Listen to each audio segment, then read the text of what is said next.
Rather nice. Welcome back to the Cossy Arsenal podcast. My name is Cossy. We'll come back to brand new video. This is the latest Arsenal news and transfer news as well. We're going to be talking about Jorginho's new contract because it was officially confirmed yesterday that Jorginho is going to stay at Arsenal for 1 more year. Arsenal are struggling to keep one of their top talents in the academy, and that is Cossy. Dembele is wanted by Bayern. He's wanted by Newcastle. He's been scoring a lot of goals of recent, and Arsenal are in contract negotiations to continue his run at Arsenal. However, the problem is that the player is very uncontented with Arsenal, and there is a possibility that it could actually be swayed away by Bayern and Newcastle. We are also in talks to continue the contract of Chido Obi Martin, 16 years of age, one of the best talents in the Arsenal academy as well. I'll be talking about that as well, and I think Arsenal have done a great job under Mikel Arteta and Edu when it comes to the academy. I'm looking at some of these guys and I'm like, this is real talent. Arsenal could have some, real youngsters coming through to replace the likes of Saka or even to be better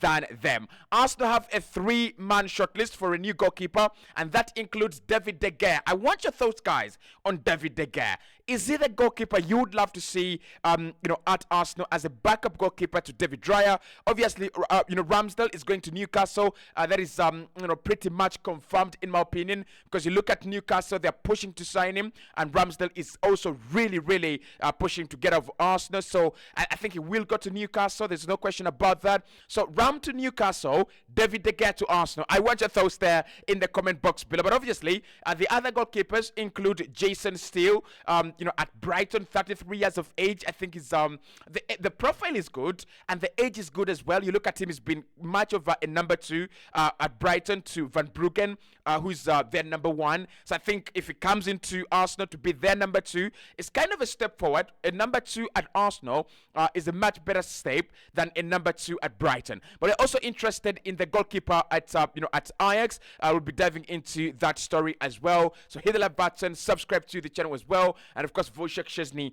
is also one of the names we are looking at. I want your thoughts about Jorginho's new deal. It's gonna be an exclusively 1-year deal without an option to extend, and both Mikel Arteta and Edu are very happy with Jorginho and what they have done in that instance. So let's get into it. Let's start off with the big Jorginho story, which was confirmed yesterday by all media sources, but also by Arsenal officially, that the man himself, the big man himself, Jorginho, is going to be extending with Arsenal for 1 more year. That was confirmed yesterday, and Mikel Arteta came out and said he is a player that gives us something that is different. Edu also was pushing for this deal, and the player said he is happy to stay. Now, could this affect what happens in the transfer window? Probably yes, probably no. I think Jorginho is more of an established number 6 at Arsenal, and I won't be surprised if eventually Declan Rice is going to be groomed into that number 8 role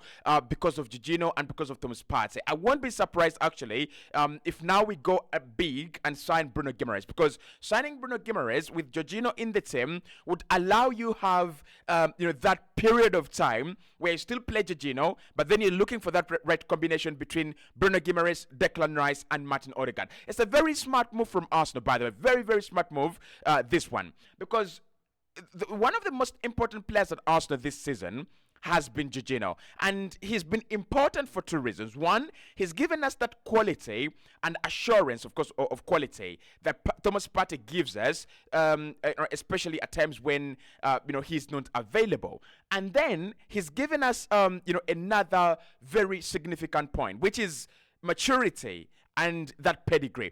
I don't think Mikel Arteta played his cards right when it came to the Champions League.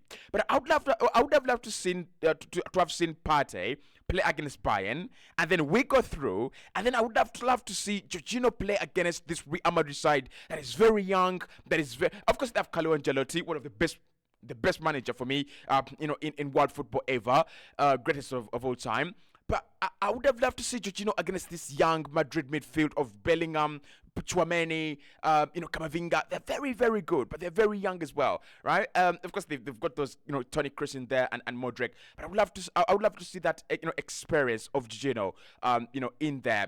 Of course, Bayern did us dirty and they went through. But Jorginho stays for 1 year. And Fabrizio says it's exclusively a 1-year deal that is not going to be having options of being extended. And I think that is okay. okay, at the end of his deal in 2025, I believe Arsenal will have rebuilt the right midfield, and then we can actually move on. I think the midfield we have right now wins the Premier League next season, but I won't be taking any chances. I still want Arsenal to get at least one or two very good and top midfielders in the summer. Now, Arsenal have a problem, and the problem is Kier Dembele. He's one of the most exciting talents when it comes to the Arsenal academy, and also the second Premier League or the Premier League under 23s and under 21s.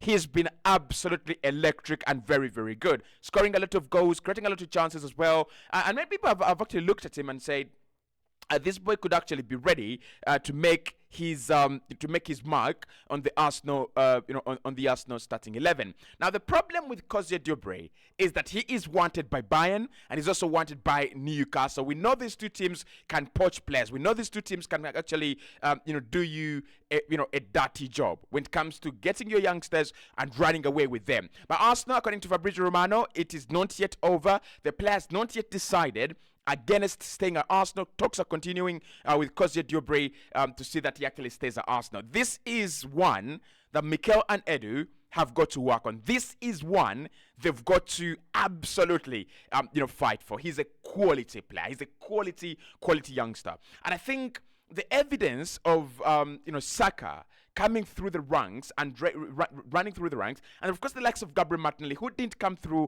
Arsenal's academy because he was signed from Ichiwano, but he of course he came through the youth system as well, from Itiano to partly through the youth system, then to the Arsenal team. I think that should be evidence enough for Mikel Arteta and Edu to convince these young players to actually stay. So Kier Dembele, difficult one. I'm told that he's actually picked the same agents as Florian Balogun and Saka, right?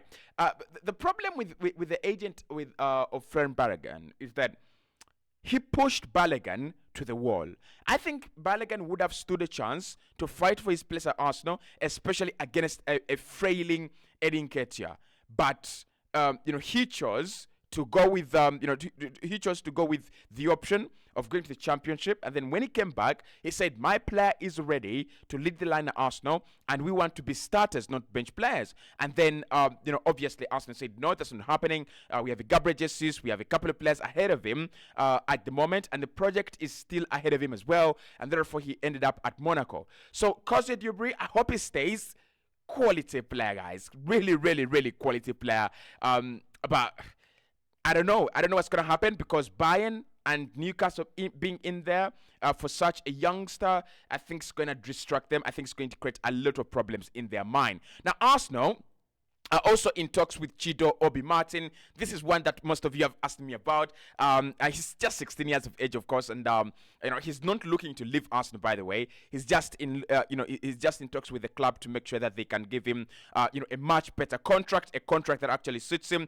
Again, Chido Obi Martin is one of the unreal talents back there in the Arsenal academy, and I hope Arsenal could actually keep these youngsters, because in the future, when you look at what Chelsea have done and when you look at what Man City have done with the likes of Phil Foden, in the future, when these players come through, they will save you millions and millions of money in terms of the transfer market. With PSR rules and FFP rules tightening, Arsenal will need a very good academy. And I think the Hell End has been a very, very good opportunity for us to go, and fetch some players. Like I said, Saka right now, 80 to 90 million is what you would sign him for if his contract is running down. If he has a 5-year deal at any other club, you're signing him for 100 plus million. But Arsenal got him for free, and that's it. And of course, the academy players allow the team to make some good income, especially when you sell them, because they're homegrown and you get 100% profit.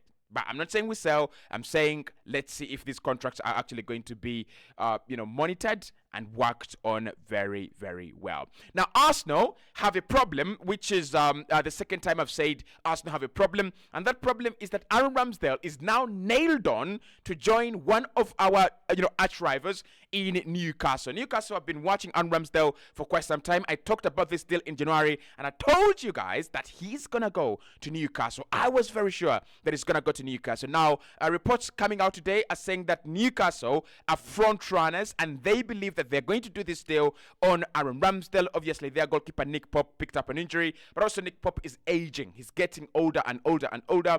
They need that young, confident, English, reliable goalkeeper, and they've decided to go with Aaron Ramsdale. Now, Arsenal have drawn up a 4-man shortlist. I'm sorry, I said 3. It's a 4-man shortlist for who's going to replace Aaron Ramsdale at Arsenal. And you won't believe your eyes and ears when I say that we are going to be looking at David De Gea. Now, I'm a Spain fan, big Spain fan. Like, we are going to win the World Cup and we're going to win the Euros. That is how big and deluded I am with Spain. But David De Gea, is he the goalkeeper? Now, we talked about Wojciech Szczesny, who is also on the list, by the way. So let's compare both of them, Szczesny and David De Gea, because for me, they're the ones that are not really of real quality. The other 2 goalkeepers are of real quality, and I hope and I think Jason Steele and Ramage at Ajax stand a bigger chance to join Arsenal this summer than David De Gea and Wojciech Szczesny. Now, Wojciech Szczesny is asking for 100,000, and Arsenal are not comfortable with such wages, so we might say that deal as well might not happen or might not be in the running to happen. But when we talk about David De Gea, I have 2 pictures of this guy. I have a picture where he was the best goalkeeper in the world, apart from when he played for Spain, for a consistent 10 years. And then I have the picture of his last 3 years at Manchester United, where he was absolutely on a decline.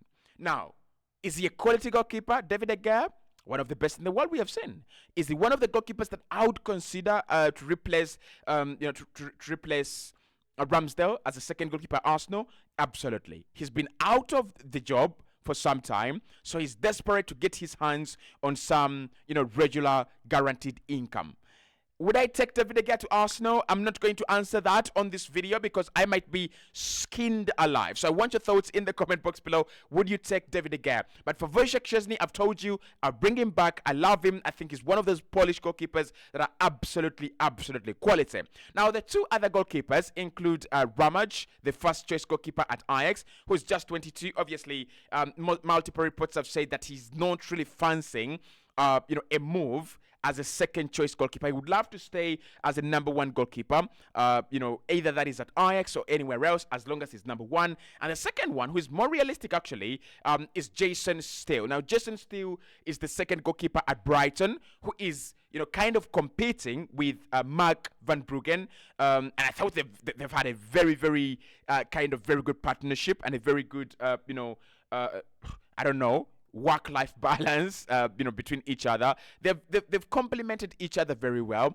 And you look at the way Brighton plays them, I think Van Bruggen has played like 15 games, and then Jason Steele has played like 20 games. Oh, Jason Steele 15 games, and then Van Bruggen, 20 games. So you can see that there is that kind of interchangeable aspect to what Brighton do with them, and that shows you that there is real quality in Jason Steele, and he was their first goalkeeper, of course, first choice goalkeeper, last campaign. He's 33, he's homegrown. Arsenal are looking to bring in a homegrown goalkeeper, according to SR Collins, because we might have a couple of departures when it comes to homegrown players. We are talking ESR, we are talking about Edin Nketiah. All those guys could be leaving this summer. So among those 4 goalkeepers, gosh, this is difficult. This is really difficult. Among those 4 goalkeepers, I think my number 1 would be Jason Steele. And the reason that's why I would go with Jason Steele is that he is a young goalkeeper who understands, not a young goalkeeper, he's an old goalkeeper, 33, who understands the job description of being a backup goalkeeper. So the job description fits his profile absolutely very well. But then also, with his feet in this Premier League, there are very few goalkeepers that are better than Jason Steele.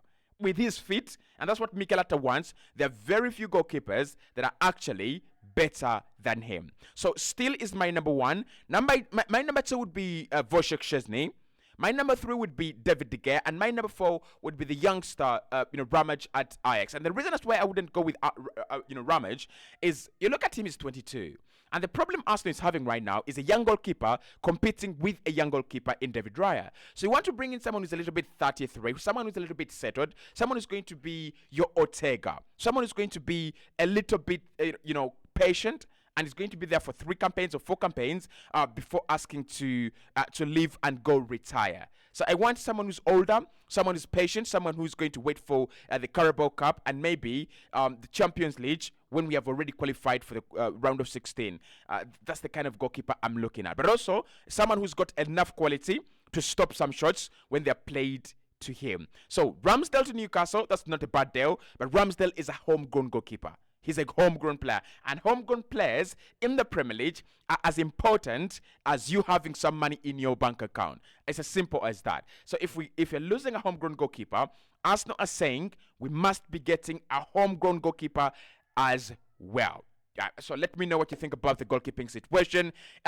Basically that's it. We talked about Jino, we talked about the 2 youngsters. Jeremy Frimpong obviously is one player that Arsenal are watching, and Gerald Hutzel, but that should be coming in a new video because we'll be talking about Alexander Isak and Bruno Guimaraes, and if Arsenal could actually do a double deal on those 2. Hit the like button, subscribe to the channel. Let me know your thoughts in the comment box below. I'm replying to your comments every single now and then. Make sure you are always tuned in.